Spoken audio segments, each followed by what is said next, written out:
Far side, please. Thank you. Congratulations, Ange. It just felt like a night when everything went to plan, didn't it? Yeah, I mean, I thought the players were outstanding. They're well prepared tonight. The staff did a great job in sort of making sure the boys were really clear about what we needed to do, and they executed it perfectly. It's as well. It's been well chronicled over the last few days. It's a difficult place to come to. They've got a really imposing home record, not just with wins but with goals. And I thought the lads just handled it really well, as they have throughout this sort of European campaign, particularly the knockout stages. And credit to them. I thought they did an outstanding job. Gail.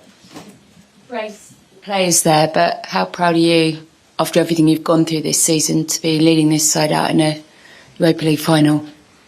Yeah, look, I guess it's a great opportunity.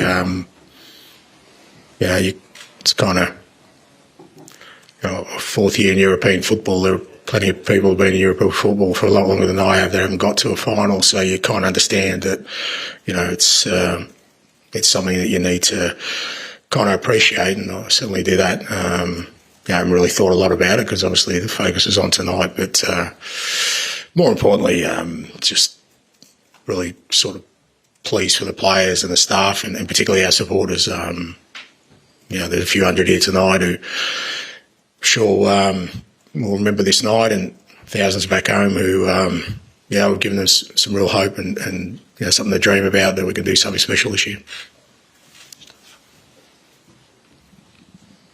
Ange, congratulations. Can I get your reaction to just getting United in the final? Obviously an all-English game. The stakes are high. Obviously both of you have struggled domestically this season, but it's a chance to win the trophy and get back into the Champions League as well. Yeah, well, that's going to upset a lot of people, isn't it? There'll be debates now raging. I've heard the latest one is that neither of us will be able to get a trophy if we win. We're just going to take a team photo because we're not worthy. I mean, who cares if we're struggled in the league? Why is that important if it's so easy to get to a final, then why doesn't everyone who finishes in the top three do it? I mean, it's a separate thing. It's got nothing to do with league form. We understand our league form hasn't been great. We understand the struggles we've had. And a lot of them are because of the situation we've been in, but how that diminishes the achievement of getting to a final. Like I said, this club and others have finished, in first, second or third in the Premier League and haven't made finals. So, why should that be diminished? I couldn't care less who's struggling, who's not. It's going to be, I think both us and Manchester United have earned the right to be there. I think we've probably beaten teams that will be in the Champions League next year on our road to getting there. So, looking forward to it. Should be a great game.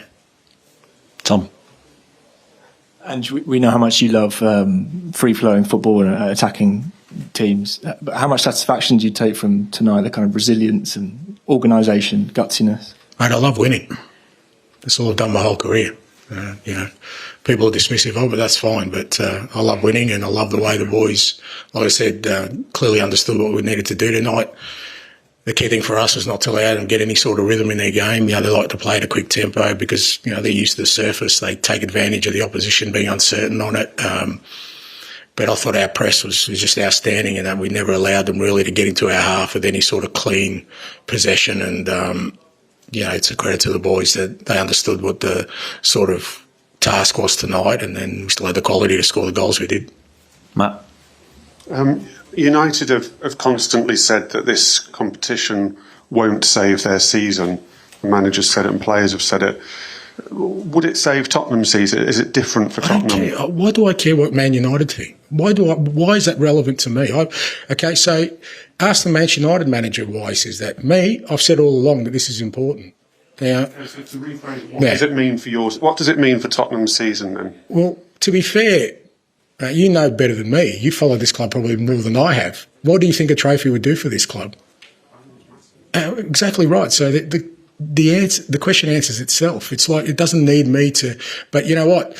What's happening right now is that people are fearing that it actually might happen. And because it might happen, let's see how we can tear it down somehow, diminish it somehow by, saying that it's been a poor season and it's, we don't deserve this or we don't deserve that, or somehow comparing us to Manchester United. Maybe if we had Manchester United's success, maybe I'd have a different view. But I came into this role, like you said, you know better than me. I could have been sitting here exactly the same time in 5th position. And I guarantee you that the commentary around me would be, well, that's great, Ange, but this club needs to win something. That's exactly what everyone would be saying. So, of course it's massive. Of course it is. Because you have to frame it against what, this club has been through over the last 15, 20 years, what the supporters have been through. Man United have got their own, journey to go on, and maybe if they go 15 years without winning something, they'll change their perspective on things as well. Jacob. United, obviously, a team that kind of have a knack of winning trophies in the last couple of years. But when you see the kind of professionalism and resilience that your team have shown in the away games in Europe, do you see that they're ready mentally for this final? Look, it's, again, sort of a final's a kind of unique sort of standalone game. It's, it's a bit different to everything that you do in the build-up to it. So, but if you're talking about resilience and adversity, this group of players has had it in bucket loads this year. We're still dealing with it. We're losing players, key players, and yet, they've still found a way to stick together, to believe in what we're doing, and that gives me the belief that the challenge we have of trying to overcome a sort of tough opponent in a massive game. I know the lads have got it within them to rise to that. George. Hi, and many congratulations. You've spoken many times about growing up and watching English football, and in particular European finals with your dad. What do you think your dad would have made of his son being happy in a European final? Yeah, look, I mean, I don't know, there will be a time when I reflect on all this stuff, but, it's just, I got friends who I grew up with who are now, they're probably booking tickets to Bilbao that, for all intents and purposes, I'll be on the touchline, but almost with the imposter syndrome, I should be in the stands with them, because that's where I've come from. But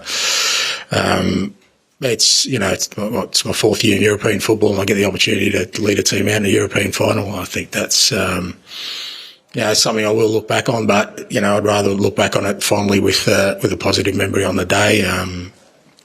But yeah, not just my dad, my family. My wife was amongst the few hundred here today, cheering on with the away end, and credit to her. And 2 boys, it was a school night, but I promised them a trip to Bilbao if we got through. So there's so many people that who take the knocks and feel it more than I do. I'm sure they're proud of me tonight, but more importantly, I'm just pleased I can always give back to them who made the most sacrifices. Thank you very much. Thank you. Thank you.